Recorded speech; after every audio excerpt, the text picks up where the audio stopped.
halfway through. No, actually, it's more than halfway through the year. Hello, a very happy Sunday to you too. I hope you're well. I'm not roasting yet, but apparently it's gonna roast again next weekend. My father's going to Porthcawl. I'm not going, but he's gonna have a lovely time, I'm sure. Even though it's probably gonna be really hot. Porthcawl's not a lot to see, except the sea, but I'm sure he'll have fun. That's nice. I can't go. I'm staying here, and he's off. He's off with this friend. Yeah. So hello, Philip. Hello. So it's just him, and we had an interesting chat today, which I won't go into, but it was interesting anyway. So that was good. Hello, everybody. It is nice. It is July. July is sunny. July is wet. July is thundery. July is what it is. Yes, it is pretty bad some places, and it's pretty bad in other places in a different way. Yes, I don't know about you, but I'm sort of despairing of the whole world at the moment. It's like, what's happening? No. I won't go into why, but I think if you just look around, if you've got any sort of perspicacity, that's the word, isn't it? It might be. If you look around and you've got any sort of sense, you'll go, what? And you'll just stay inside and you won't go out and you won't do anything. Hello, Arfingal. Hello, Philip. Hello, other people that might get here later. You're the only people here at the moment. As always, yes. We have crowns. You have crowns. You have crowns. On your teeth, on your head, on your feet. Do you have crowns on your feet? Crowns. Half a crown. Used to be a coin. Still a coin, but it's not in circulation anymore. Crown. A shiny crown. My good man, go get me a turkey. The largest turkey in the shop. Yes, exactly. It's very old, yes. Little crowns. Oh, you've got little crowns? Because you're top fans. You're the kings of the chats. You're the queens of the chats. You're the hats of the chats. The chaps of the chats. You've got crowns. Hooray for crowns. Yes, it's the best. Only the best people have the crowns. Yes. And also a load of kings and queens that aren't so great. But only the best crowns have the people. Yes, so that's nice, isn't it? That must be new. New.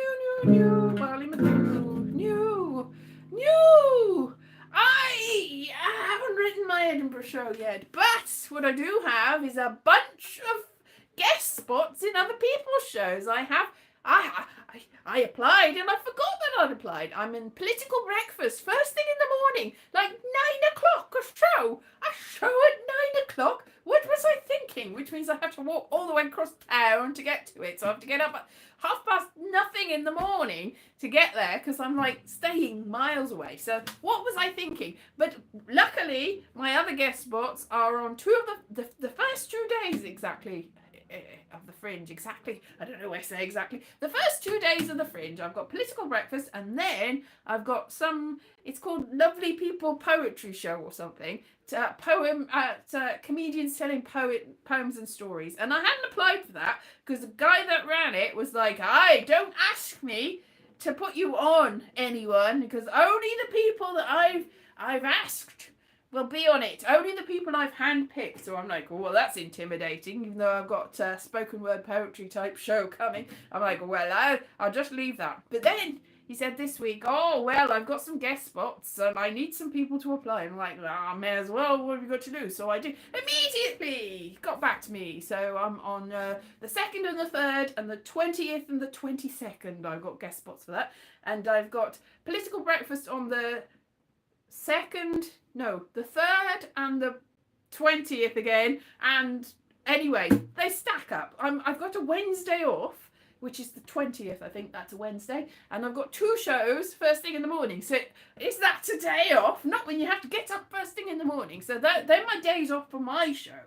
And also what's happened, a bit of a kerfuffle, the venue I had has changed hands and we nearly lost it. So I nearly didn't have a show at all, which has happened to several other people because businesses come and go and get taken over. So what was Burrito and Shake is now Murphy's Fried Chicken. Murphy's Fried Chicken. So that'll be an interesting venue. I think we're just calling it Murphy's, but it is. So I haven't had my flyers. I was just thinking I should do my flyers. It's just as well I didn't, because if I'd had them printed already, then I would have had to have them reprinted. So that would have been a bit of an annoyance. Yes, let's put that. Irish poultry. Need a pork. Yes, exactly. Oh, poetry and poultry. Oh, So I've got poultry and I've got poetry because I'm in Murphy's chicken shop. Poetry and poultry. What a lovely combination. Except if you're a vegetarian or a vegan or somebody that doesn't like poetry, which is a lot of people, but not everyone. So I have to find that sweet spot between people that don't object to fried chicken and people that like poetry. If there is a Venn diagram that fits those people, then I'm perfect for the job. Yes, it's not billed as a poetry show anyway, it's billed as theatre. In that it's theatre. So I have poetry, and I have theatre, and I have comedy, and I have singing. I will not bring my guitar because it's a bit big to cart all the way up because it's a long way, a long old journey on several coaches. Probably passing through Birmingham, although I could pass through London. If I pass through Birmingham, though, then the coach going there, I'll just about get in the middle of the night to the other people that are staying in the same house in Edinburgh. They will be able to join me halfway through the night, and I'll be bleary-eyed, probably won't have my contact lenses in. It's like, is that you? Hello! And then we shall spend the rest of the evening quietly chatting so as not to disturb other people, and then maybe stop at the service station and then have a snack. Not poetry and poultry, probably, and then carry on. Last year, I didn't really know half of them, but that we were staying at student accommodation. So I was like, is that you? I don't know. And then they said, oh, well, we shall talk. Because we couldn't really talk because it was like, we shall talk at the service station. And so I had my contact lenses not in because it's difficult to travel and with them in, and it's gritty in the middle of the night. So I walked to the service station and I walked back and I was like, I can't see anything. I can't see them. And they'd waited for me and I didn't see them. So I didn't get to talk to them till I got all the way to Edinburgh. And then we had a breakfast in an Indian takeaway place. And it was Dishoon, which is in London. But Dishoon, they've been assured does a lovely breakfast. And so we went there straight off the coach, and the first thing in the morning, and I didn't know half of them, I knew one person out of the whole people that were staying there, and nothing there. They recently changed their menu, and they had gluten-free food on the menu, but they didn't have any of it in. So I had egg, because I'm not a vegan. I was a vegan, but it's just as well that I'm not, because I wouldn't be able to eat anything at all. Spicy egg. That was nice. And coffee. Coffee's got no gluten in it, although sometimes, if you're allergic, as I found out, one of my Edinburgh flatmates last year, I'd make coffee, and one of them was like, I can't drink coffee. And I was like, why not? Because they are allergic to cockroaches. And there's cockroaches in coffee, apparently. Even if you grind it yourself, you might have bugs in it.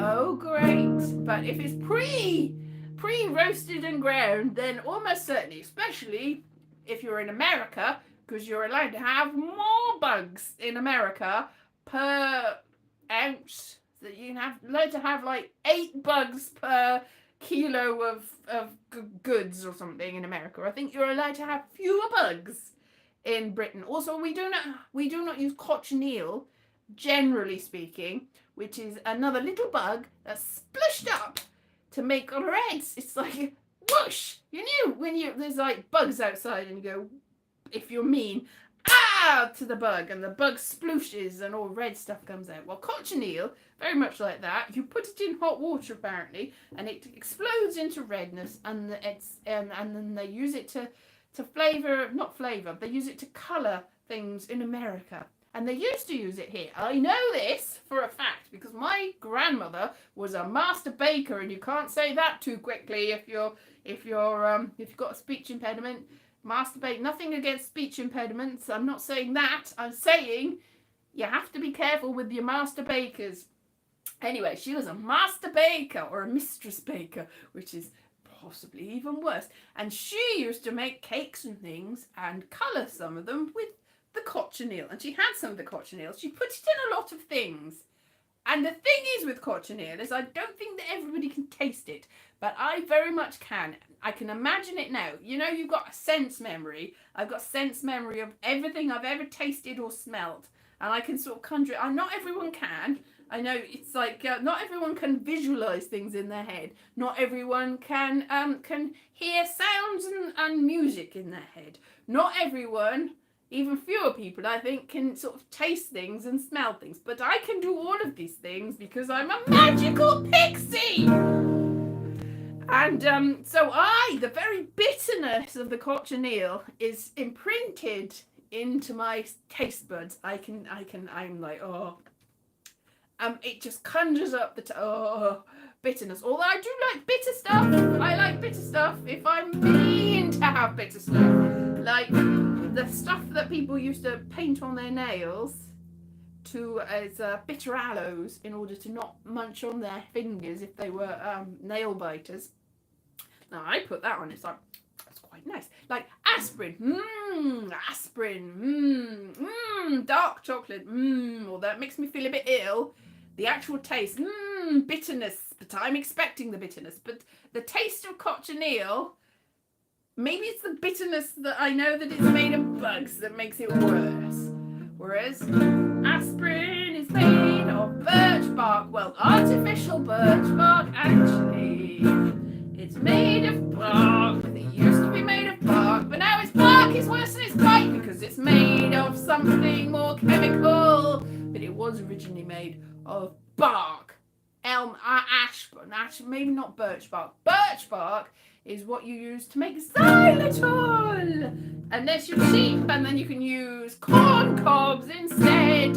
Corn cobs are very sweet, but it's not as good as making xylitol as birch bark. Anyway, whatever bark it is, it's not made of that anymore. Aspirin, all the things have gone away. The chapter's gone away. Send in the bugs, exactly. The chapter's gone away, so I didn't see that. But bugs. Do you like bugs? Anyway, so I shall be singing with possibly a ukulele, which will be a lot smaller to carry around, although I will need to spend the next 3 weeks relearning the chords on ukulele. And that is not in tune. It should be my dog has fleas. And now it's my dog has not fleas. That's completely wrong. Anyway, so I be not mosquitoes. Yes, exactly. Bees are good bugs, but do not eat the bugs. When I was working in a school as a teaching assistant, we had like a musical lesson where they carted in a load of ukuleles to teach the kids. And I was very anxious because I tested them and all of them were out of tune. So I started trying to tune them. And the teacher said, don't bother doing that.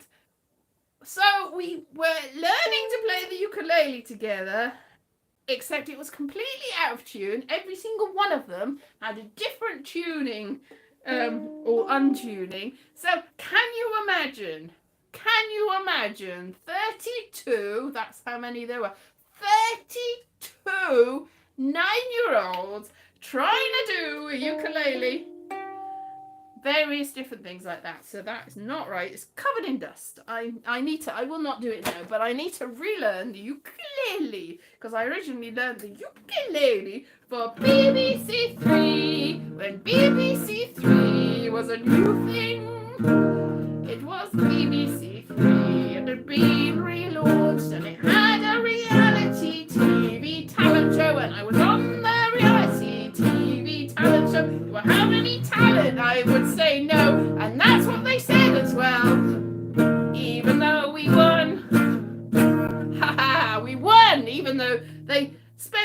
a lot of time on the website going on about how untalented we were and how nobody could believe that we won. And it was only because people voted for us that we won. It's like, well, that was the point of the show. You got people to vote for you because you were popular and wonderful. And we were.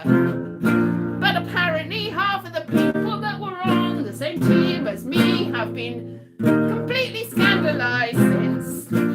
Lots of them have been involved in horrible scandals, and in fact the people that I spent the Edinburgh with last year knew some of the people that were involved and some of the scandals, and I was like, I know them, I was in a show with them, and they went, it's a little bit of a scandal.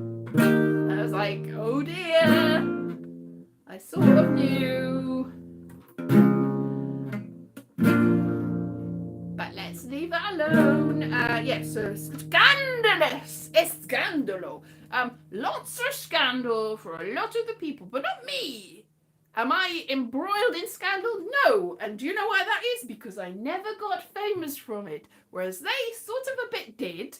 And the thing is, with people that are sort of a bit famous, is they sort of a bit abuse their fame. The littler the fame, the more abuse they use. So it was a little bit inevitable. And they're also mostly boys. I'm not saying that that's anything to do with boys, but boys are probably more likely to be involved in that sort of scandal. Do you know what I mean? Bit distasteful, really. I shouldn't be talking about this. It's like that whole thing about 28 days later and the end bit with the scandalous celebrity that somebody. I know all about the spoiler for the end of 28 years later, even though I've never seen 28 days later, or 28 minutes later, or 2.5, 3.5, 8.5 weeks later, or 28 years later. But everybody keeps insisting on telling me the spoiler about the end. And as my brother pointed out, it makes no sense, because when the first one was set, this is 28 years after 2000 and... well, it would have 28 years after whenever it was the first one was set, which I don't know because I didn't see it. Was Jimmy Somerville? Jimmy Somerville's never done anything scandalous in his life. He's a clean living young man. Probably not that young now. But Jimmy Savile, the scandals arose after the happenings of the first film, I think. But he wasn't really relevant at that time. But then again, the Louis Theroux documentary would have been after the happenings of the film. So none of that would have happened. But Jimmy Savile, not Somerville. You have to be very careful so as not to be libelous. Jimmy Somerville's a good lad. He's a small town boy. He never did anything bad. He's a lovely lad. And he was in the communards with Richard the Rev. I can't remember his surname, but he also hasn't been involved in any scandals because he's a man of the cloth. Not that that means anything. But he's a good one. So a good man of the cloth. So you have to be careful. You have to be very careful not to get cancelled. And that is what the people who I was in the show with occasionally did not do. Did not be careful. So you have to be very careful and very good. Now, the best way to not be involved in a scandal is not to be a terrible, awful person in the first place. It's not a guarantee. People fall into scandals. Sometimes they get into scandals that are not really their own fault. But if some scandals could have been prevented by not doing horrible, terrible things. Some scandals, you just can't help it. You think you've done the best thing and you still get embroiled in a scandal. And sometimes you get embroiled in a scandal when you haven't done anything. But sometimes you definitely have done something. And that's inevitable. Anyway, distasteful. That all goes to say I have not prepared my show, but I don't see the news hasn't happened yet. So the guest spots where I'm talking about the current affairs that haven't happened yet and trying to be comedic about it. See, I don't have to prepare for that now because it hasn't happened yet. There's no point being current affair knowledgeable about the current affairs now because they won't be current. There'll still be affairs, but they won't be current by the 2nd of August.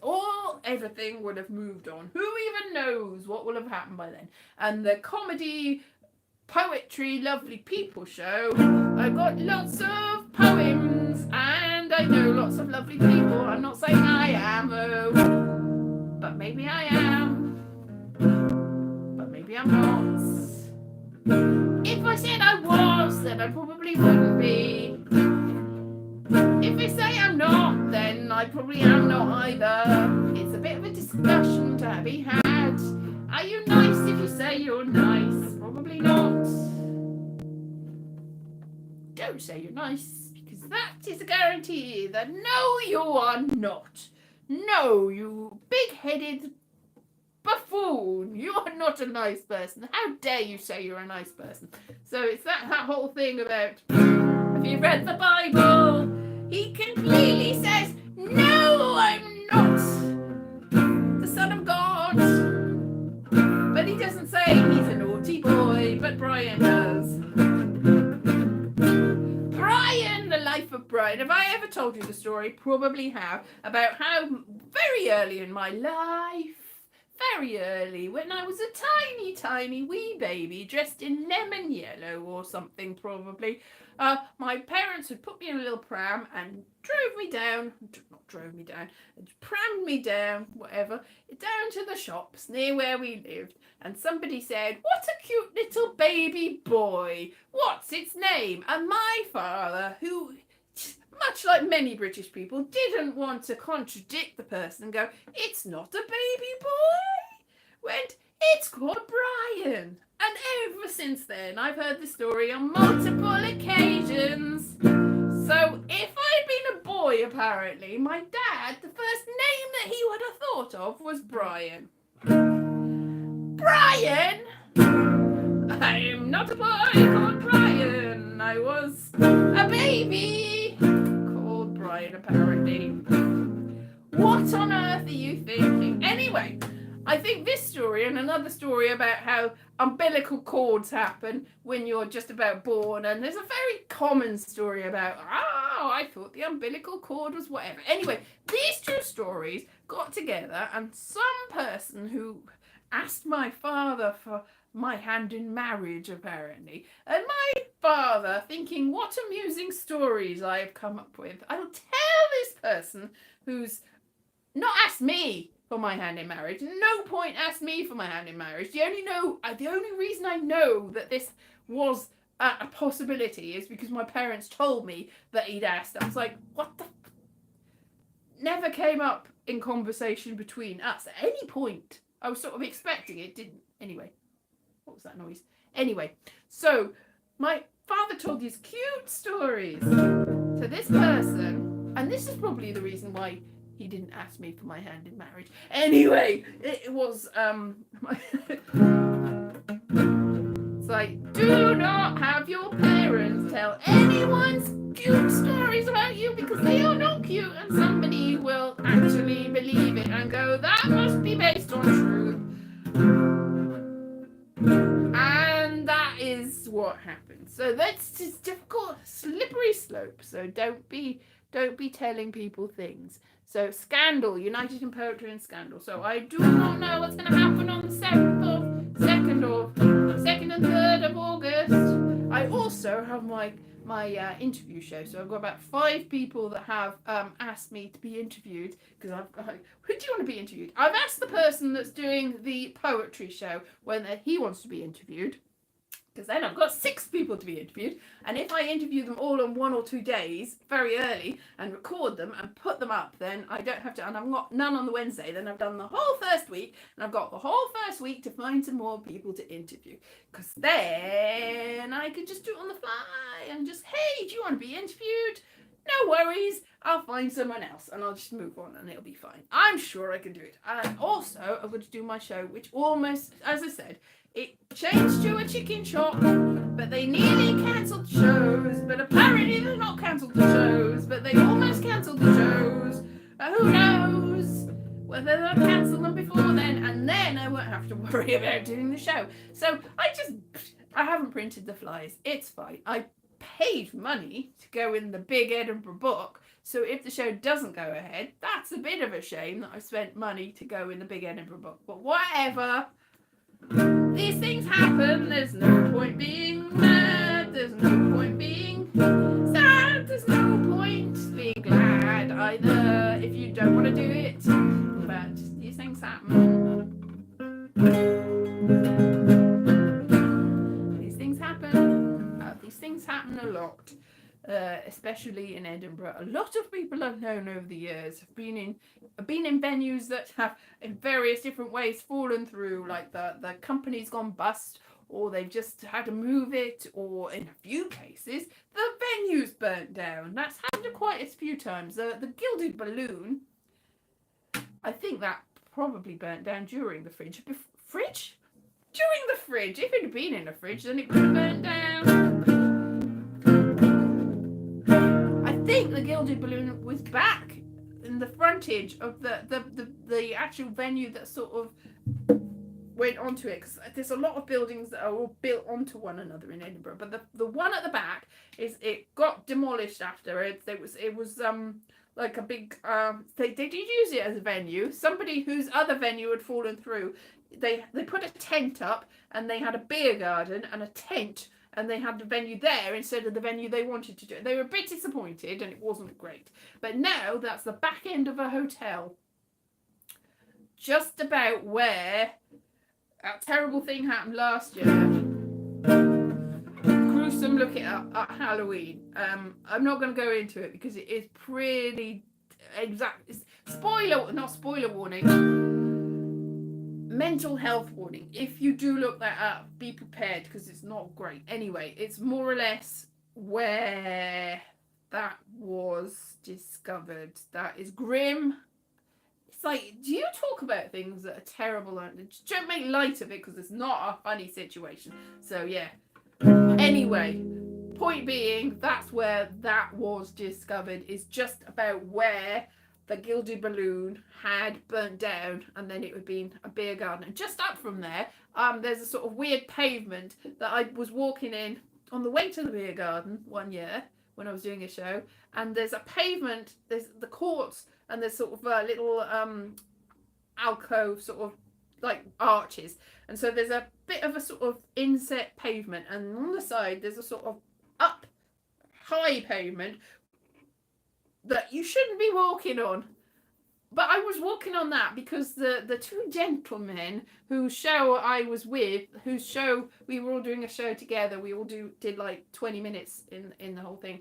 They were walking in the actual pavement. I was walking on the bit of the pavement which wasn't the walk on. We were walking towards, so we hadn't actually had anything to drink yet. We just done our show, all jolly and happy. I'm walking along the pavement, and then I don't realise that it's a sort of a drainage situation where there's gaps, big gaps. So the pavement's down there, and there's a high bit here, and the road here, and it's high, and there's a gap in it. So I walked in, I fell down the gap, and I twisted my ankle, and I fell into the road, and very fortunately did not get run over, but it did have a massive bruise all over my leg, and was in pain for the rest of the fringe. Ha ha! So that is a very accidentally horrible, terrible Cowgate is the name of it.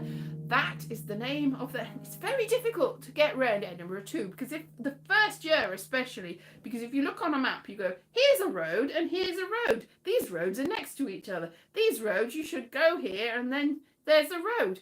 And you're like, well, there's a venue, there's a building. If it's next to each other, it's not, because there is the slopey bit, which is the Royal Mile, not the Golden Mile, that's a different place, the Royal Mile. And on the side of the mountain hill, at the top, there's a castle, which is difficult to find. I spent ages. You can see it. Where's the castle? The first year I went there. Where's the castle? Couldn't see it. Can't see it from the bottom. You have to go all the way to the top of the hill. The hill. Anyway, on the side, there's very high bits. And underground, there's bits underground as well. Anyway, there's high. So if you like 4-story buildings, you think they're 4 stories, but then you realise that they go all the way down to the bottom of the hill, and at the bottom of the hill there's another road, Cowgate, and then there's all bridges over it. So there's all bridges, like a lot of the city is built on the side of bridges. So there's all bridges, and there were 7 hills. You can't tell there are 7 hills, and there's lots of bridges, but you can't tell there are bridges because everything is sort of built up.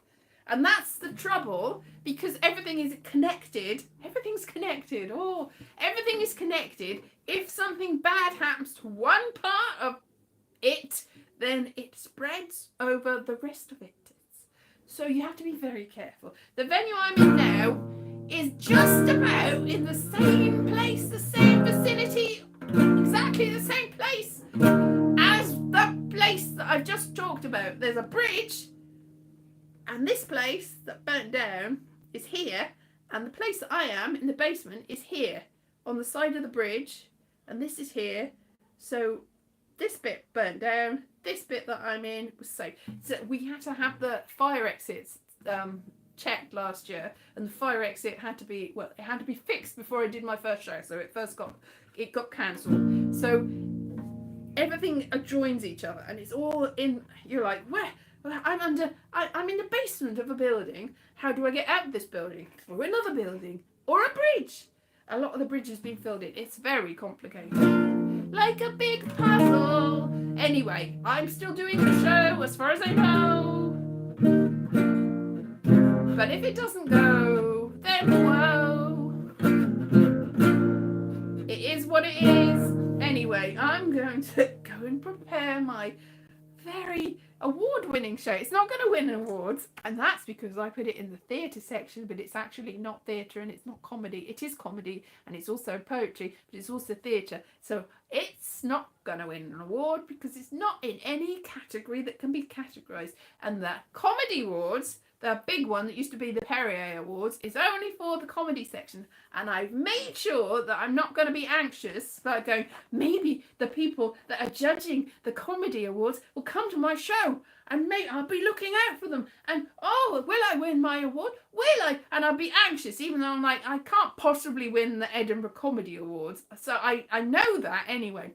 So by putting myself not in the comedy section, even though it sort of is a bit comedy, but not entirely, then I know that I cannot win the comedy award. And in that way, I will not be anxiously waiting, going, will I win? Oh, I don't know. Maybe. Or maybe are they judges? And also, I won't get comedy reviewers coming to see me, which is the important thing, because the comedy reviewers do not like me and do not think I'm comedy. And they're probably right. So that's good. I've saved myself a lot of stress by not putting myself into the competition in the first place. Hey.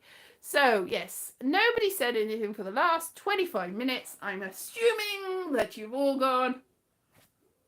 Oh, just gone. So, have a lovely week. And I can't believe nobody said anything for ages. But I hope you enjoyed your crowns. And is there anybody else here? Jerry, hello, I didn't see you there.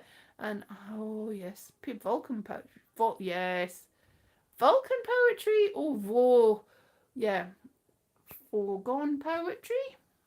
Anyway, probably. Have a nice cool week to you too. You're still here. You're just very quiet. Enthralled by my every word. Just like the Edinburgh audience in my chicken shop show.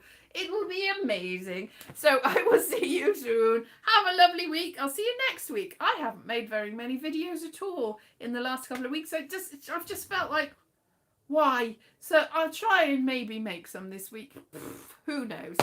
See you soon anyway. Bye bye.